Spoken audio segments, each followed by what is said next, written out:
রানীগঞ্জের সবথেকে বড় সমস্যা কি? তো সাধারণ মানুষ তারা কিন্তু বলেছিলেন রানীগঞ্জ শহরের যানজটের কথা, এবং সত্যিকারে দেখুন এখন এই সবে সকাল 11টা, সাড়ে 11টা, এবং আরও সকালের থেকেই কিন্তু এই রানীগঞ্জ শহরে যে যানজট সৃষ্টি হয়, এখন তার আপনাদের সেই ভিডিও দেখাচ্ছি। যানজট আমাদের টোটোর জন্য হচ্ছে। আচ্ছা, কোন উপায় আছে বা কিছু এই সমস্যা থেকে বাঁচার উপায়? রাস্তা বড় করতে হবে। আচ্ছা, তবে কিছু উপায় নেই, কিছু কি বলবো, কিছু বলা নেই। আমাদের অভ্যাস হয়ে গেছে এত জাম, আচ্ছা, এই জাম ছাড়ছে কি নিত্যদিন যানজট হচ্ছে? প্রত্যেক দিন এরকমই জাম।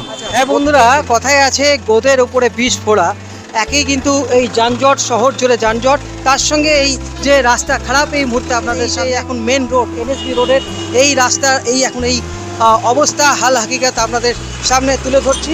এবং অনেকটা বাইরে থেকে টোটো, রানীগঞ্জের টোটো ভর্তি হয়ে গেছে, আর টোটো চলছে তো রাস্তা তো জাম হবে কি।